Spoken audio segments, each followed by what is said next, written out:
Firman Tuhan tidak akan lama, tenang saja Bapak Ibu. Tapi yang jelas ini adalah firman Tuhan. Judulnya adalah mengumpulkan harta di sorga. Kita buka di dalam Matius pasal 19. Matius pasal 6 dulu. Matius pasal 6 ayat 19 dan 20. Matius pasal 6 ayat 19 dan 20. Kita baca bersama-sama. Kita baca 1, 2, 3. Janganlah kamu mengumpulkan harta di bumi. Di bumi ngengat dan karat merusakkannya, dan pencuri membongkar serta mencurinya. 20. Tetapi kumpulkanlah bagimu harta di sorga. Di sorga ngengat dan karat tidak merusakkannya, dan pencuri tidak membongkar serta mencurinya. Ini perkataan Tuhan Yesus. Ini adalah perkataan Tuhan Yesus. Di HP saya dikasih warna merah. Jadi yang kita pelajari malam hari ini adalah firman Tuhan. Ya, kita ini anak-anak Tuhan yang sudah sekian lama mengikut Tuhan. Kita juga perlu menjadi kita juga tahu bahwa kita ini punya batas waktu. Setiap manusia, setiap orang pasti nantinya akan kembali kepada Tuhan. Kembali kepada Tuhan, menghadap sama Tuhan. Dan mungkin di antara kita di tempat ini juga mempunyai prinsip-prinsip kebanyakan orang lebih standar, yang standar. Apa itu? Menabung, berinvestasi. Untuk apa? Untuk masa depan, untuk anak-anak dan sebagainya. Mungkin Bapak Ibu yang sudah punya anak, ya, mereka pasti menabung, berinvestasi dalam bentuk emas, tanah, mungkin dalam bentuk deposito dan sebagainya. Ya, malam hari kita juga perlu menjadi anak Tuhan yang cerdik. Maksudnya bagaimana? Anak Tuhan yang cerdik, dia juga memikirkan yang namanya afterlife. Afterlife itu apa? Setelah kehidupan di dunia. Jadi kita juga perlu memikirkan, apakah kita sudah seperti di dalam Alkitab ini di ayat 20. Tetapi kumpulkanlah bagimu harta di sorga. Berapa tabungan kita hari ini? Ada yang 5 juta, 10 juta, ada yang 100 juta, ada yang 1 miliar. Tidak tahu. Tapi malam hari ini kita mau belajar juga bagaimana kita berinvestasi di dalam kerajaan Allah.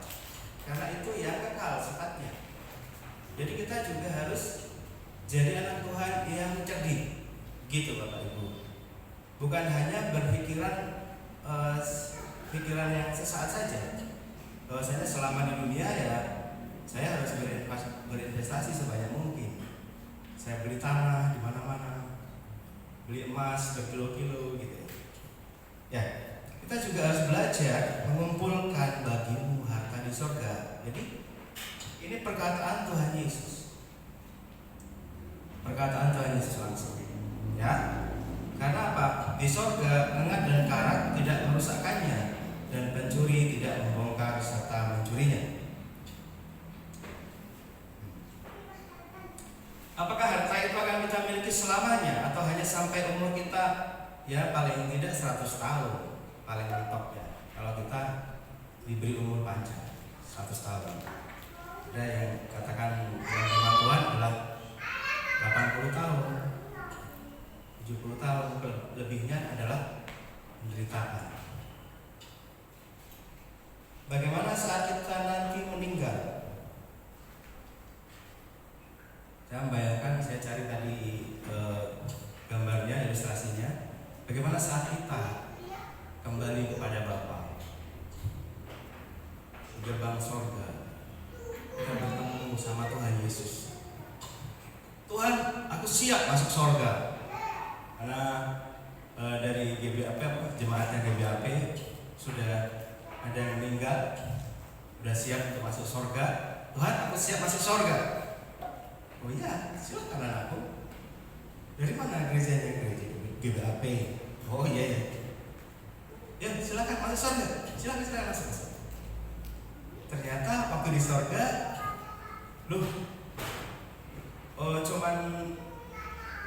kita cuman mendapati hamparan ya taman gitu di sorga. Kemungkinan seperti itu. Anakku, kamu gak punya harta di sorga. Kenapa Tuhan? Ya, karena kamu belum pernah mengumpulkannya untuk di sorga. Kamu terlalu fokus untuk mengumpulkan harta di dunia. Berapa hartamu waktu di dunia? Sekitaran 100-200 juta. Ya. Tapi sayang, kamu di sorga belum ngumpulin apa-apa. Ya. Nah, itu yang mau kita pelajari dari firman Tuhan malam hari ini. Waktu suatu hari saya membaca firman ini, kita harus bersama-sama untuk berinvestasi dalam kerajaan sorga. Bagaimana caranya?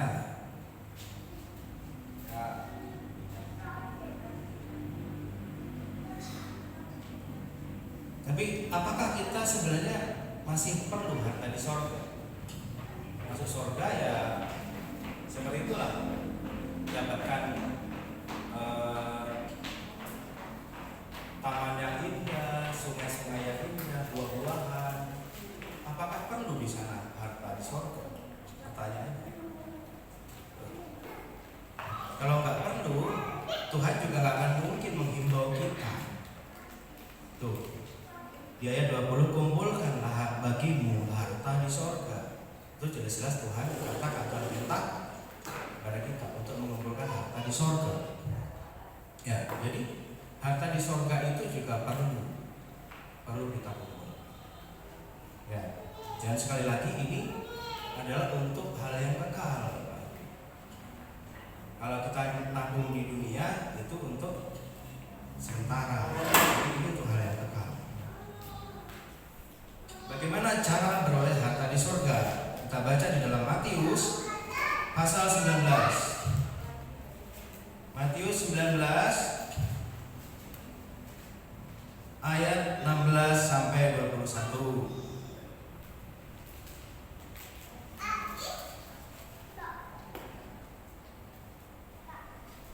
Matius pasal 19 ayat 16 sampai 21. Saya bacakan. Orang muda yang kaya. Ada seorang datang kepada Yesus dan berkata, "Guru, perbuatan baik apakah yang harus kuperbuat untuk memperoleh hidup yang kekal?" Jawab Yesus, "Apakah sebabnya engkau bertanya kepadaku tentang apa yang baik? Hanya satu yang baik. Tetapi jikalau engkau ingin masuk ke dalam hidup, turutilah segala perintah Allah." Kata orang itu kepadanya, "Perintah yang mana?" Kata Yesus, "Jangan bunuh, jangan berzina, jangan mencuri, jangan mengucapkan saksi dusta. Hormatilah ayahmu dan ibumu, dan kasihilah sesamamu manusia seperti dirimu sendiri." Kata orang muda itu kepadanya, "Semuanya itu telah kuturuti, apalagi yang masih kurang?" Ayat 21, kata Yesus kepadanya, "Jikalau engkau hendak sempurna, pergilah, juallah segala milikmu dan berikanlah itu kepada orang-orang miskin, maka engkau akan beroleh harta di sorga. Kemudian datanglah kemari dan ikutlah aku."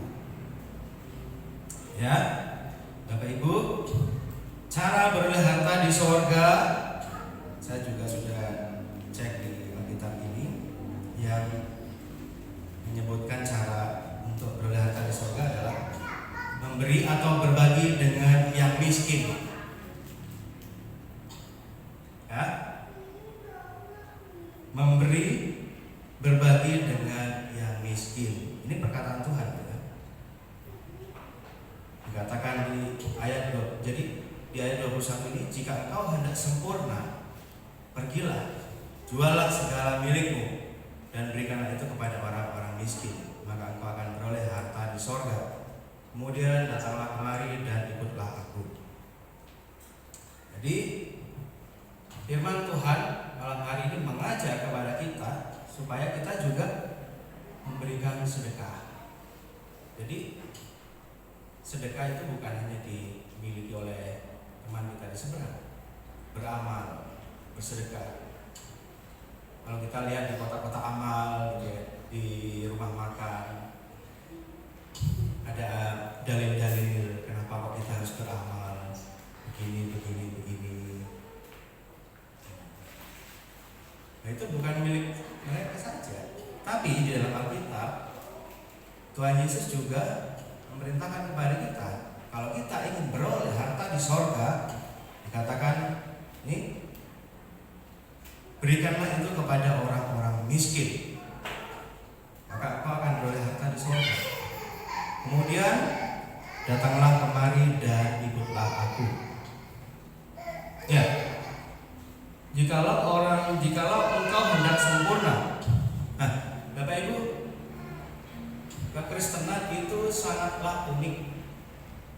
Jadi kita tidak hanya dituntut untuk melakukan 1-2 perintah saja. Tapi di Alkitab ini, orang muda yang kaya itu adalah contoh bagaimana dia sudah hidup nyaris sempurna. Ya, dia tidak membunuh. Coba kita bandingkan kepada diri kita, kepada saya sendiri. Jangan membunuh. Coba kita jawab diri kita sendiri. Jangan berzinah. Apakah kita sudah melakukan itu? Jangan mencuri, dia tidak mencuri. Jangan mengucapkan saksi dusta, dia tidak pernah berbohong, dia jujur. Hormatilah ayahmu dan ibumu, dia juga menghormati ayah dan ibunya. Meskipun mungkin ayah dan ibunya tidak selalu selaras dengan dia. Kasihilah sesamamu manusia seperti dirimu sendiri. Dia sudah melakukan itu. Kata orang muda itu, semuanya itu telah kuturuti, apalagi yang masih kurang. Artinya orang muda kaya ini sudah nyaris sempurna. Dia adalah gambaran anak Tuhan yang nyaris sempurna. Tapi satu hal Tuhan Yesus katakan, jikalau engkau hendak sempurna, pergilah jual segala milikmu dan berikanlah itu kepada orang-orang miskin. Dan datanglah kemari dan ikutlah aku, kata Tuhan. Ya, itu dikatakan seperti itu. Jadi ini adalah contoh anak Tuhan yang nyaris sempurna. Yuk kita bahas, ada apa sih dengan orang miskin di dalam Amsal 14 ayat 31.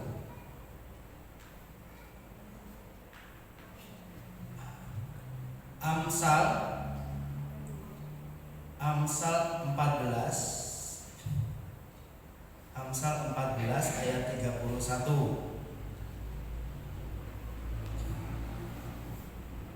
Saya bacakan Amsal 14 ayat 31. Siapa menindas orang yang lemah, menghina penciptanya, tetapi siapa menaruh belas kasihan kepada orang miskin, memuliakan dia. Nah, ini ayatnya ini sudah jelas. Jadi kita juga harus sebagai anak-anak Tuhan ini juga harus mengembangkan yang namanya karakter sosial. Ya, Bapak Ibu. Jadi karakter sosial itu bukan hanya harus dimiliki oleh orang-orang yang yang di luar sana, tapi betapa Tuhan mengajarkan kepada kita untuk melihat sekitar kita orang-orang yang miskin. Siapa menaruh belas kasihan kepada orang miskin, memuliakan Dia. Amsal 22 ayat 9. Amsal 22 ayat 9.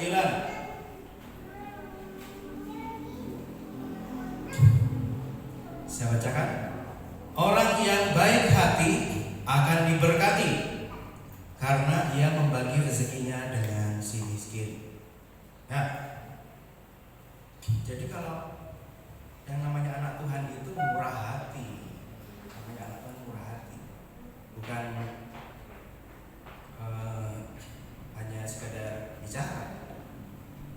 Oh, ada orang yang miskin, ada orang yang lemah, kasihan. Tidak, tapi kita wujudkan dengan perbuatan. Ya. Orang yang baik hati akan diberkati, karena ia membagi rezekinya dengan semestinya. Nah, saya pun juga harus mengerjakan firman ini, Bapak Ibu. Saya juga harus mengerjakannya. Jadi firman Tuhan itu kan berlaku untuk Anda dan juga untuk saya. Nah, Markus pasal 10. Markus pasal 10 ayat 21 dan 22.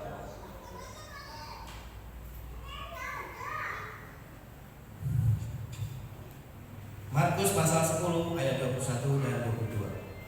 Jadi seorang pemuda ini, orang muda yang kaya ini, udah kaya, yaitu pelaku firman. Dia kalau misalnya ada nilai antara 1 sampai 10, dia itu nilainya sudah di 9. Rapotnya dia itu udah di 9.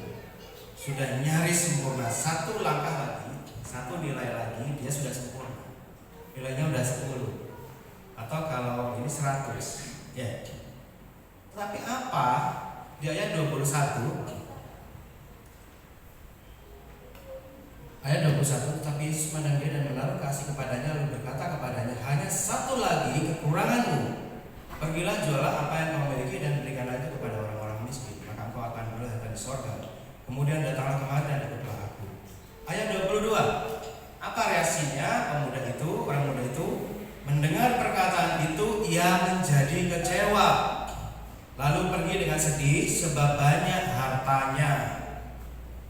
Berapa banyak di antara kita yang masih memiliki karakter yang seperti itu? Katakan Tuhan, bagaimana kalau perintah itu diberikan kepada kita masing-masing? Hai Afan, berikanlah hartamu kepada orang-orang miskin.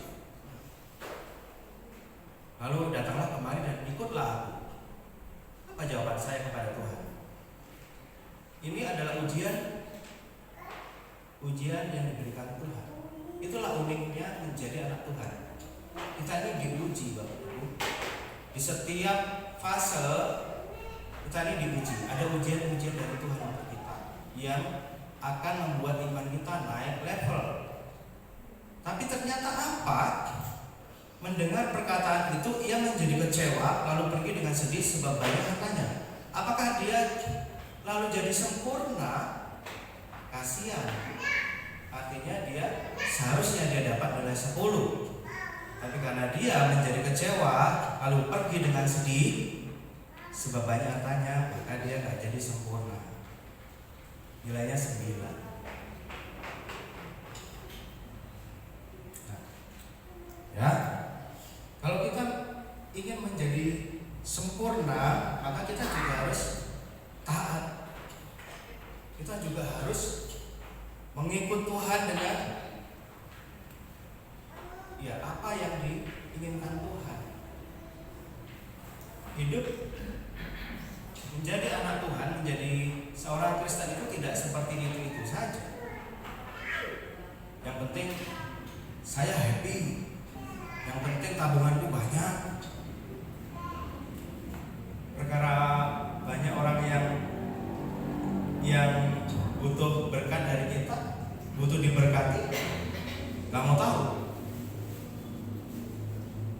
suatu hari Tuhan menegur saya gitu, karena perut yang sudah mulai membesar.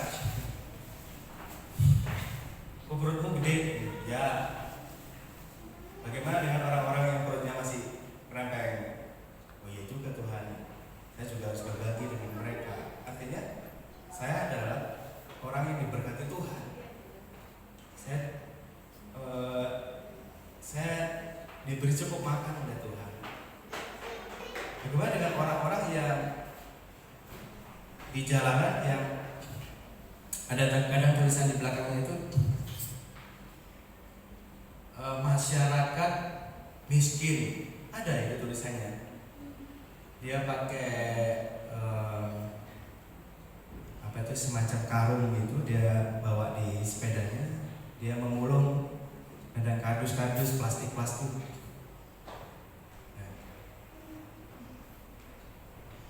Saya digerakkan Tuhan berbagi sama mereka. Ya sudah, ada nasi, kasihkan nasi, ada berkat uang, ya berikan. Penting kita mengerjakan apa yang diperintahkan Tuhan. Ya. Di ayat 21 dikatakan, "Hanya satu lagi, datanglah kemari dan ikutlah aku." Kadang Tuhan itu ingin menguji mana yang Anda pilih, hartamu atau Tuhan. Orang muda ini nyari sempurna, tapi sayang karena satu hal, dia batal menjadi sempurna. Di ayat 22. Saya ingat waktu Tuhan menguji Abraham untuk menyerahkan Ishak sebagai korban bakaran. Abraham itu contoh yang luar biasa, unik banget. Ini Abraham ini. Orang baru dapat anak, namanya anak kebanggaan, satu-satunya yang dilahirkan dari rahimnya Sarah, masih lucu, disuruh korbankan, disuruh jadikan korban bakaran. Kalau respon manusiawi, ya pasti sulit, pasti sulit. Apa yang dikerjakan Abraham ini butuh nyali. Kadang kita kalau disuruh Tuhan, yo pikir-pikir dulu kan. Korbankan anakmu. Apakah itu benar suara Tuhan? Apakah itu benar itu suara Tuhan? Diuji dulu, gak mau langsung percaya. Ya kalau suara Tuhan, kalau suara setan, anakku satu-satunya. Jadi menjadi Abraham itu memang butuh benar-benar hati yang mengasihi Tuhan, hati yang benar-benar mengasihi Tuhan. Itu adalah sebuah peristiwa yang sangat berarti. Ya, kita sudah sampai kepada kesimpulan. Sudah nggak ada lagi contekan saya. Baik, kita fokus karena ini udah terakhir. Bapak Ibu, firman Tuhan malam hari ini cukup singkat. Jadi kalau kita ingin belajar firman Tuhan itu, kita harus melakukan firman Tuhan itu dari segala hal. Kita belajar tentang berkat Tuhan, oke. Kita belajar tentang janji Tuhan, oke. Tapi jangan lupa, kita juga harus belajar bagaimana memikul salib, bagaimana kita menderita untuk Tuhan. Namanya anak-anak Tuhan tinggal di tengah-tengah orang-orang yang tidak seiman dengan kita. Pasti ada gesekan-gesekan di situ. Belajarlah firman Tuhan dari Kejadian sampai Wahyu, itu dipelajari semua, Bapak Ibu. Makanya kita harus baca firman Tuhan itu dari Kejadian sampai Wahyu, supaya kita mengenal firman ini. Ada janji Tuhan di situ, ya oke. Ada kasih Tuhan di situ, ya oke. Tapi Tuhan itu adil. Tuhan itu adil. Pada saatnya nanti, pada hari penghakiman, sudah kita nggak bisa mengharapkan kasih Bapa, nggak bisa. Karena Tuhan pasti adil. Dikatakan bahwa Tuhan akan mempertimbangkan semua sesuai dengan perbuatan orang itu. Jadi Tuhan itu kasih, tapi kita juga harus belajar bahwa Tuhan itu adil. Dan Tuhan menghukum setiap orang menurut perbuatannya. Itu Alkitabiah juga. Ya. Bapa itu juga kasih, dia memenuhi kebutuhan kita. Tapi dia juga adil. Setiap dosa hukumannya maut. Jadi selama di dunia ini kita harus memanfaatkan kesempatan yang sebaik mungkin. Yang pertama, jika Anda murah hati, terutama kepada yang miskin, Anda akan menerima harta di surga. Yang saya temukan dalam Alkitab, waktu kita ingin mendapatkan harta di surga, ya kita berbagi dengan orang-orang di sekitar kita, orang-orang yang lemah, orang-orang yang miskin. Bahkan dikatakan kalau kamu mengadakan suatu pesta, undanglah orang-orang yang miskin, orang-orang yang cacat, yang tidak mampu. Ya, seperti itu. Yang kedua, untuk menjadi anak Tuhan yang disempurnakan, kita harus lulus ujian-ujiannya Tuhan. Pemuda ini dia nyaris sempurna, tapi dia nggak lulus ujian, kurang satu nilainya. Nah, dia mengasihi hartanya, dia hartanya lebih banyak, dia punya banyak harta, dia lebih mengasihi hartanya dibandingkan berikan kepada yang miskin dan ikutlah aku, kata Tuhan. Nah, setiap kita pasti diuji, gak ada yang lepas, karena kita anak Tuhan. Anak Tuhan itu pasti diuji. Ya, kita gak bisa, Tuhan, saya gak usah ujian aja deh. Gak bisa. Selama kita dikasih Tuhan, selama kita ingin mengalami iman yang naik, kita harus diuji. Gak bisa kalau namanya elang atau burung rajawali itu, kalau gak diajar terbang sama induknya, gak bisa terbang-terbang. Ada ujian-ujian yang semakin hari bisa saja semakin berat, supaya kita bisa menjadi burung garuda atau burung elang yang terbang dengan mahir menghadapi badai-badai. Ada ujiannya. Jadi kalau kita diuji sama Tuhan, kita harus menerima dengan ucapan syukur.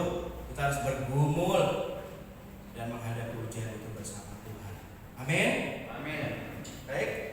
Puji Tuhan, firman Tuhan tidak dipanjangkan lagi. Kita juga akan berlatih kurs sebentar lagi, dan saya berdoa supaya kita semua mengenal Tuhan dan menjadi pelaku firman yang berkenan di hadapan Tuhan. Mari kita berdoa. Kami mengucap syukur kepada Tuhan untuk firman malam hari ini. Meteraikan dalam hati kami, Tuhan, mampukan kami mengerjakan firman-Mu, mampukan kami dengan Roh Kudus-Mu. Terima kasih Tuhan, segala kemuliaan untuk Tuhan Yesus Kristus. Kami berdoa, haleluya. Amin. Amin.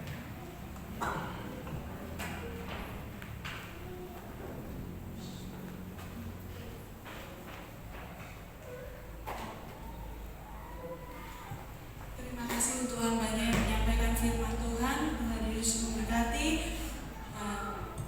Tiga saatnya kita akan untuk mendengarkan pengumuman ibadah sekolah minggu tetap diadakan di tempat ini pukul 9 pagi dan ibadah raya di tempat ini juga jam 5 sore. Tuhan Yesus memberkati. Saya serahkan kepada Ibu Gembala untuk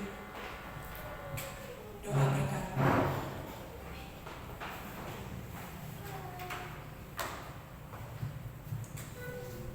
Baik, puji Tuhan, semua diberkati, amin.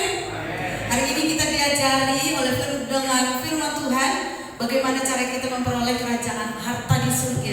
Bapak Ibu Saudara, beberapa hari yang lalu kita ngomong dengan Bapak Gembala, berpikir bagaimana ngerinya di neraka. Lalu Pak Gembala bilang, wah, saya jangankan punya rumah di surga, di emper-empernya aja mau bersyukur daripada di neraka. Tadi Mas Afan khotbah, kita boleh masuk ke surga, tapi hanya di emper-empernya mungkin tidak punya harta. Itu masih mending Mas Afan ya, masih puji Tuhan daripada di neraka. Nah, tapi harapan Tuhan kepada kita semua, Tuhan punya kekayaan yang luar biasa di surga yang disediakan untuk kita nikmati. Maka mari kita mengusahakannya untuk kita mendapatkan harta di surga nanti. Dengan cara yang pertama dikatakan memberi dan berbagi dengan orang miskin. Dan yang kedua lulus dalam ujian-ujian dari Tuhan. Memang sulit, tadi dikatakan oleh Mas Afan, kita harus belajar pikul salib. Karena ketika disampaikan firman Tuhan, kita berontak tidak setuju untuk melakukannya karena agak sulit. Tetapi kita mau pilih yang mana? Kita mau sedih dan pergi, atau kita mau belajar merelakan hati kita untuk mengikuti. Oleh karena itu jemaat Tuhan GBAP di tempat ini, saya percaya akan selalu belajar untuk mengikuti apa yang menjadi perintah Tuhan supaya kita semakin sempurna. Amin. Mari kita bangkit berdiri, kita akan tutup di dalam doa. Haleluya. Terima kasih Tuhan, terima kasih Yesus. Haleluya. Sebab Kau besar. Sebab Kau besar, perbuatanmu ajaib, tiada seperti Engkau, tiada seperti Engkau. Sebab Kau besar, perbuatanmu ajaib, tiada seperti Engkau,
Dalam nama Tuhan Yesus, berkati tangan-tangan amat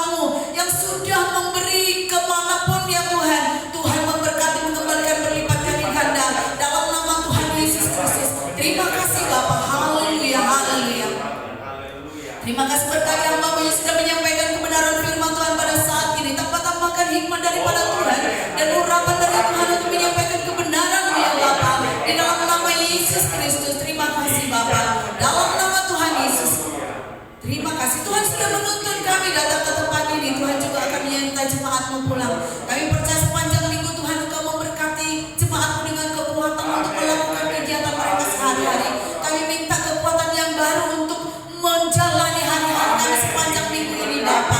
Apapun yang dikerjakan oleh umat-Mu dalam pekerjaan mereka, usaha mereka, dalam nama Tuhan Yesus, Tuhan tolong campur tangan. Tuhan berkati dalam nama Yesus. Kemanapun umat-Mu melangkah, dalam nama Yesus kami minta penyertaan Tuhan, perlindungan Tuhan, dalam nama Tuhan Yesus Kristus. Terima kasih Bapa. Mari kita berdoa sebentar untuk persiapan Natal yang sudah sangat singkat. Bapak, kami berdoa juga untuk persiapan Natal tinggal 1 minggu lagi ya Bapak. Kami mohon kuasa Tuhan dalam nama Yesus memimpin kami untuk mempersiapkannya dengan lebih baik dalam nama Yesus. Dalam nama Yesus Kristus, dalam nama Yesus rapi kami semua, dan hanya orang-orang yang bekerja di tengah-tengah kami. Dalam nama Yesus yang mengisi acara Tuhan memberkati.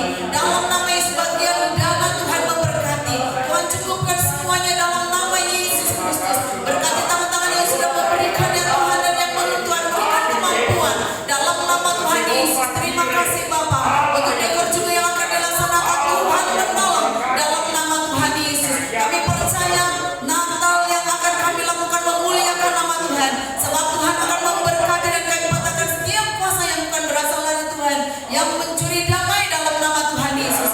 Terima kasih Bapa, haleluya. Mari jemaat Tuhan arahkan hatimu kepada Bapa kita sumber segala berkat, dan bukalah hatimu, terimalah berkat dari Bapa kita. Haleluya, haleluya, haleluya. Disinarinya engkau dengan sinarnya yang mulia, diteranginya mata hati dan pikiranmu, sehingga engkau selalu memikirkan apa yang baik, apa yang mulia, apa yang sedap didengar, apa yang memuliakan nama Tuhan di dalam nama Yesus. Sebab sehingga tidak terhalang berkat-berkat Tuhan yang baru turun atasmu. Di dalam nama Tuhan Yesus, dijaganya engkau kemanapun engkau melangkah, diberkatinya apa yang engkau kerjakan di dalam nama Yesus. Dalam nama Yesus, haleluya. Diberkatinya keluargamu dalam nama Yesus, kesehatanmu dalam nama Yesus. Damai daripada Allah Bapa, cinta kasih dari Tuhan Yesus, dan persekutuan dalam Roh Kudus menyertai engkau dari sekarang sampai selama-lamanya. Tuhan Yesus memberkati. Amin. Silahkan duduk. Haleluya. Sedikit Bapak Ibu Saudara pengumuman untuk latihan kita. Karena Natal sudah minggu depan, maka latihan kor itu kita masih sangat sedikit ya.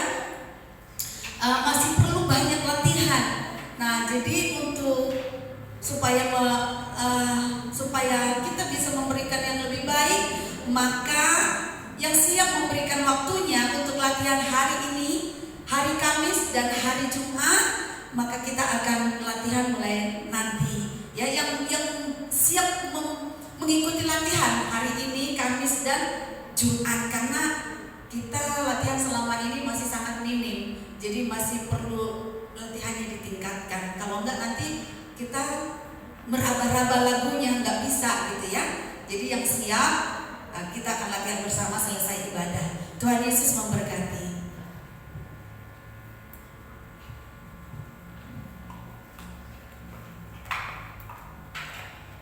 Saatnya kita untuk memberi persembahan, untuk doa persembahan. Kak Taswa, saya minta tolong. Bapa di dalam surga, kami bersyukur atas segala kebaikan dalam hidup kami, dan sebentar lagi Tuhan kami memberikan persembahan kami. Karena Tuhan berkati persembahan kami dan berkati seluruh jemaat Tuhan lewat setiap pekerjaan, dan kami percaya bahwa sumber berkat hanya kepada Tuhan.